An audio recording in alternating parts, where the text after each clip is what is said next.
नगर में जो एक ऐसी जगह है जहाँ पे आपको सिर्फ आसपास स्टूडियोज और एक्टर्स ही देखने को मिलेंगे। और हम हैं अभी विनोद के साथ। विनोद इसलिए बोलती हूँ बिकॉज अशोक आपको सब विनोद के नाम से ही जानते हैं। जी। और अशोक आ चुके हैं कैन फिल्म फेस्टिवल से बैक टू आराम नगर। तो हमने उनको यहाँ पकड़ लिया है। विनोद, हम आप पहले लोगों को बताइए कि हम आराम नगर में क्यों सोचे ये इंटरव्यू करने का।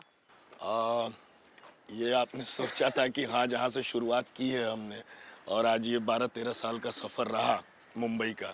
और इसमें हमने मतलब मैंने अपने जीवन में इतने पड़ाव देखे, तो ये अच्छी जगह थी। जैसा कि हम लोगों ने डिसाइड किया कि यहाँ से शुरू करते हैं। तो शुरुआत तो आपकी भी जी, यहीं से हुई थी। जी, बिल्कुल, बिल्कुल, बिल्कुल, यहीं से शुरुआत हुई थी। यहाँ जितने ये पीछे स्टूडियोज़ हैं, यहाँ आगे हैं, इधर, तो यहाँ हम लोग लाइन लगाते थे इंट्रो के लिए। जब 2011 में मैं आया था, तो वो बहुत मतलब यूँ होता था कि बस किसी तरीके से इंट्रो हो जाए या फिर किसी तरीके से ऑडिशन हो जाए तो बात बने, कुछ क्रैक हो और कुछ मामला आगे बढ़े। आराम नगर से कैन फिल्म फेस्टिवल, हमें प्लीज़ बताइए ये जो सफ़र रहा है आपका कैसा रहा है। और घर में जब आप लोगों को बोले कि मैं कैन जा रहा हूँ, उनका क्या रिएक्शन था? नहीं, ये मतलब उनके लिए तो खैर क्या रिएक्शन रहेगा। उनको लग रहा था कि हाँ, शायद अब ये हो जाएगा तो कुछ और इसके जीवन में बदलाव हो जाएंगे। जैसे पिताजी को, अच्छा ये क्या होता है, मतलब क्या वहाँ जाने से कुछ और काम मिल जाएगा तुम्हें, या कुछ तुम्हारी ज़िंदगी बदल जाएगी। तो उनको इतना ही लगता है, खुश थे कि हाँ, चलो फ्रांस जा रहा है, कांस फ्रांस में है। लेकिन ये फिल्म मेरे लिए बहुत इम्पोर्टेंट है, क्योंकि इसमें एक तरीके की मुख्य सिस्टर भूमिका मिडनाइट। Sister midnight. इसमें मैं हूँ और मेरे साथ है राधिका आप्टे, जो कि पता नहीं हर एक्टर का ये भी लग सकता है कि आप एक बेहतरीन अभिनेत्री के साथ काम करें, और राधिका वो अभिनेत्री हैं और वो कमाल की हैं। और इस आई फिल्म एग्री। में इवन इवन सिस्टर मिडनाइट में मतलब मैं कहूँगा कि वो तूफानी है। ये अब तक का मुझे लगता है कि उनका सबसे बेस्ट काम है। और मेरे लिए मेरे लिए भी ये फ़िल्म बहुत अद्भुत है, क्योंकि एक मुख्य भूमिका निभाना और राधिका जी के साथ निभाना, और वो मेरे लिए मतलब मेरे आज भी ओह, रोंगटे खड़े हो गूज़बम्प्स। जाए। ही तो इज हैविंग वाक़ई गूज़बम्प्स। यस, वो मतलब जिस दिन मुझे पता चला कि मैं ये फ़िल्म कर रहा हूँ, तो वो मेरे लिए बहुत बहुत प्यारा पल था, बहुत प्यारा पल। चलिए वापस चलते हैं कैन फिल्म फेस्टिवल में। आपका क्या एक्सपीरियंस था वहाँ पहुँच के, एक अलग देश वहाँ पे जाना, और वहाँ पे जाके कपड़ों का क्या किया, कैसे किया, वहाँ पे जाने का क्या मतलब कैसा था पूरा एक्सपीरियंस, हमें बताइए। मतलब सबसे पहले तो मेरे पास ये सब कोट वोट थे नहीं।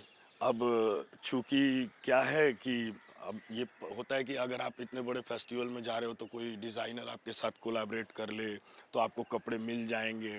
तो अब आजकल ये है कि भाई आपके इंस्टाग्राम पे तो फॉलोवर ही नहीं है, तो कोई डिज़ाइनर क्यों आपसे कोलैबोरेट करेगा, आप कितने भी बेहतरीन है, लेकिन आपकी सोशल मीडिया पे कितनी प्रेजेंस है। आम जीवन में आप बेशक सोशल हो, लेकिन अगर आप सोशल मीडिया पे सोशल सोशल नहीं नहीं है है, तो फिर कुछ फिर नहीं हो कुछ नहीं सकता। हो सकता। तो मैंने कपड़े खरीदे, 2 सूट खरीदे। पहली बार अकेला मैं जा रहा था, ट्रैवल अकेला करना था, तो बहुत डरा भी हुआ था। मैं लिटरली बहुत डरा हुआ था कि कैसे, मतलब क्या थोड़ी-सी ये आपका फर्स्ट नहीं, इंटरनेशनल? मैं जा चुका हूँ। मैं एलए में भी हॉलीवुड स्टूडियो में भी शूट कर चुका हूँ, और भी कंट्रीज़ गया हूँ, मैं रोमानिया गया हूँ। लेकिन ये फर्स्ट टाइम था कि मैं अकेले ट्रैवल कर रहा ओके। था, ओके। जिसमें थोड़ी इंग्लिश बाधा है मेरे लिए, कि बोलना और समझाना कि कहीं फँसूँगा तो मैं क्या एक्सप्रेस कर पाऊँगा। तो वो थोड़ा मेरे लिए बहुत डिफ़िकल्ट था, बट हो गया। इस बार मैंने कम से कम 70% अंग्रेज़ी बोली। तो ये कॉन्फिडेंस आया कि हाँ भाई, अगर सरवाइव करना है तो बोलना पड़ेगा, नहीं तो फंस जाओगे तुम। तो कपड़े लिए, और इन सब चीज़ों से अलग ये था कि मैं वहाँ था यार। और वो मुझे लगता है कि वो सिनेमा का वो कुछ भी कह सकते हैं, उसे मक्का मदीना कह सकते हैं, उसे कोई तीर्थ धाम कह सकते हैं, जो कला प्रेमियों के लिए वो जगह है। और वो वाकई बहुत खूबसूरत है। दुनिया के तमाम जगहों से लोग आते हैं, सिनेमा देखते हैं, सिनेमा लेकर आते हैं, और आप तरह तरह की फिल्में देखते हैं। लोग बहुत अप्रिशिएट करते हैं। जैसे हमारी फिल्म थी, और लोगों ने मतलब बहुत देर तक तालियां बजती रही ऑडिटोरियम में। डायरेक्टर थे, मैं था, छाया कदम जी थी। छाया कदम जी, तो आप सोचिए कि जो फिल्म अपनी पायल कपाड़िया की जो यस। विन की है उसमें भी है वो, इसमें है सिस्टर मिडनाइट में। मतलब ये इतना प्यारा मोमेंट है।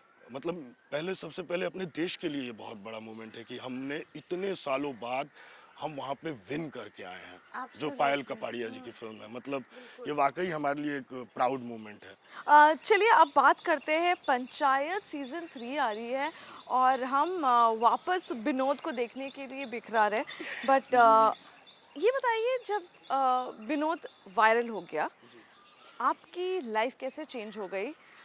मुझे अभी भी याद है, मैंने आपका इंटरव्यू किया था जी, जी, आपके घर पे। जी। मुझे बताइए वो लाइफ कैसे चेंज हुई, और क्या अच्छा हुआ विनोद के वायरल होने के बाद, और क्या अच्छा नहीं हुआ? आई मीन कोई, मुझे नहीं लगता कोई ख़राब चीज़ हो सकता है, जी, राइट? बिल्कुल, बिल्कुल, बट बिल्कुल। फिर भी आप मुझे बताइए कि लाइफ कैसे चेंज हो गई उसके बाद? लाइफ, सबसे पहला मुझे लगता है कि लाइफ यूँ चेंज हो गई कि मेरे माँ-बाप को अब सब बोलते हैं कि तुम्हारे लड़के को देखा। वो मेरे लिए सबसे, मैं 11-12 सालों से काम कर रहा था, बहुत सारी फ़िल्में की, बहुत सारा, लेकिन कोई पहचान नहीं थी। आज मेरे पापा अपने घर से बाहर निकल कर जाते हैं, तो वो बोलते हैं अभी ये विनोद के पापा हैं, मिलवाते हैं। पापा भी खूब गर्व से बताते हैं कि मेरा बेटा, वो पंचायत में विनोद है, अगर वो कहीं शॉपिंग पे जा रहे हैं या कहीं भी। तो वो मुझे लगता है कि इस पूरे ब्रह्मांड में मेरे लिए वो सबसे बड़ा धन मिला है विनोद से मुझे। और नुकसान सच एज़ कुछ नहीं है, लेकिन हाँ, ये है कि थोड़ा-सा यहाँ पे ना मैं समझ नहीं पाता हूँ कि कैसे क्या होगा? क्योंकि मैंने बहुत सारा काम छोड़ा भी इन 2 सालों में आफ्टर विनोद। क्योंकि वो बिल्कुल उसी तरीके के रोल्स और वैसा ही कि स्टीरियोटाइप हो जाता है। स्टीरियोटाइप का। तो पता नहीं, पैसे भी मुझे मिल जाते, पैसे भी बहुत सारे थे कि वो करता तो मुझे, लेकिन पता नहीं अभी मेरे लिए ना ज़िंदगी में पैसा बहुत इम्पोर्टेंट नहीं है और ना कभी रहा है। मैं खुश हूँ। मेरे मतलब बहुत बड़े-बड़े सपने, लेकिन मैं अपने मन का काम ज़रूर करना चाहता हूँ कि जो काम बेशक 2 सीन हो, 3 सीन हो, लेकिन वो मेरे लिए करने के लिए उसमें कुछ हो, जिसमें मैं वाक़ई कुछ क्रिएटिव कर सकूँ और मैं कुछ उसमें जान डाल सकूँ, ताकि वो छोटा किरदार भी बड़ा किरदार बन जाए। जैसा कि विनोदी था, जब मैं करने गया था तो मैंने नहीं सोचा था कि ये, बस मैं दिल से करूँ, लेकिन मेरा दिल तो लगे, उस तरीके के चरित्र तो आएँ, तो उस वो थोड़ा मेरे को लग रहा है कि जद्दोजहद चल रही है, क्योंकि विनोद ऐसा छप गया है लोगों में। और मैं हमेशा बोलता हूँ कि जब मैं विनोद इतना इस तरीके से निभा सकता हूँ तो मैं कुछ भी निभा सकता हूँ। अच्छा, चलिए बताइए हमें, ये सिस्टर मिडनाइट का ऑडिशन कैसा था? कैसे मिला? आई मीन ये जो प्रोसेस था, और जी। आपको पता था कि राधिका आप्टे के ऑपोज़िट में हैं आप? नहीं, मुझे बिल्कुल आइडिया नहीं था। मुझे पहले स्क्रिप्ट भेजी गई, वो इतनी खतरनाक अंग्रेजी में स्क्रिप्ट थी कि मैं कहूँ मैं इसको कैसे पढ़ पाऊँगा? मेरा एक एफटीआई का दोस्त था, मैंने कहा यार तेरी अंग्रेजी बहुत अच्छी है, प्लीज़ यार तू मेरे को थोड़ा समझा यार स्क्रिप्ट। वो भी पढ़ा, बोला यार ये थोड़ी ना बहुत ज़्यादा ही ब्रिटिश अंग्रेजी है, ये थोड़े ऐसी ऐसी मतलब डिक्शनरी में ढूंढने पड़ेंगे ये इस तरीके के शब्द। मैंने कहा यार मेरे को दे तो दिया है कि इसमें प्रमुख भूमिका में तुमको करना, मैं यही नहीं समझ पा रहा हूँ यार स्क्रिप्ट पढ़ के क्या बोलूँ। फिर और एक दो लोगों से मैंने मदद ली और स्क्रिप्ट वाकई बहुत कमाल की थी। जितना मैं भी पढ़ रहा था तो मुझे भी समझ में आ रहा था। तो फिर मैंने प्रशांत को बोला कि यार प्रशांत मुझे प्लीज़ ना एक बार तो हिंदी में ये थोड़ा सा मेरे को डाउटफुल है, तो प्लीज़ समझा दे। बोलता यार देखो मैं आज तुम हिंदी का मैं चंक बताता हूँ। उन्होंने बताया तो मैं समझ गया। तो वो स्क्रिप्ट बेसिकली ना वो इतनी कमाल की है, एब्सर्ड है, वैसे तो उसको बोल सकते हैं कि डार्क ब्लैक कॉमेडी है। तो मेरी उनसे बातचीत में यही हुआ कि यार ये फिल्म ना मुझे जो लगती है, जैसा हम सब साथ हैं लेकिन हम अकेले हैं अपनी दुनिया में। हमारे रिलेशनशिप अब बहुत अजीब तरीके के हो गए हैं, चाहे वो पति पत्नी का रिलेशन है, गर्लफ्रेंड बॉयफ्रेंड का रिलेशन है। हम एक कमरे में हैं लेकिन हम सब लोग अपने फ़ोन्स पर हैं। वो मोमेंट आता है कि जब हम बात कर लेते हैं लेकिन हम यहाँ होते हुए भी हम कहीं और हैं। तो वो उस तरीके का सारा जब बात हुई तो फिर उन्होंने बोला यस तुम बिल्कुल सही ट्रैक पर हो। फिर उन्होंने टेस्ट किया, अब मैं बहुत रियलिस्टिकली कर रहा हूँ। बोले नो ये नहीं है, रियल तो कुछ है ही नहीं ना इस दुनिया में। कब कहाँ कौन सी चीज़ खत्म हो जाए कोई नहीं जानता, और हम किस सिचुएशन में क्या रिएक्ट करेंगे हमें नहीं मालूम। तो ये ऐसे है, तो वो एक टेस्ट हुआ और वो करण बहुत खुश हुए, दिलीप सर बहुत खुश हुए कि बहुत अच्छा हुआ। और फाइनली मुझे पता चला कि मैं कर रहा हूँ। फिर मुझे बाद में पता चला कि गोपाल के साथ जो उमा है वो राधिका आप्टे हैं। अशोक, बिकॉज हम आराम नगर में हैं, हम सिर्फ यही जानना चाहेंगे जो जर्नी आपका यहाँ पे शुरू हुआ है, कितने ऑडिशंस देते थे दिन में और कैसा वो फेज रहा है? यहाँ पूरे स्टूडियोज हैं तो यहाँ रोज अपना ऑडिशंस, और इधर इधर हम इधर इधर की साइड चले जाएंगे तो इधर एक चलिए हम उस तरफ चलते हैं। चैनल 9 हुआ करता था, वहाँ पे काफ़ी ऐड के ऑडिशंस होते थे। मतलब ऐड का मतलब उस टाइम में जब हम आए थे तब ऐड मिल जाना यानी आपकी लॉटरी लग जाना, क्योंकि उसमें पैसे बहुत मिलते थे। अब बहुत कम मिलने लगे, लेकिन उस टाइम आपने पहला ऐड ही किया था जी ना? ऐड ही किया था, यहीं पे वो क्रैक हुआ था बस तुक्के तुक्के में। तो पहला ऑडिशन अपनी ज़िंदगी का मैंने वहीं दिया, और ज़िंदगी का सॉरी बोल रहा हूँ, मुंबई का। और वो हुआ, उसके बाद ऐड मैंने बहुत सारे किए, पैसा वहीं से आया मेरे पैसा पैसे पैसा वहीं से आया, पहली फिल्म वहीं से आई, यहीं से आई। अभी कैन से वापस आ गए आप, जी। अभी क्या चल रहा है, आगे क्या होने वाला है?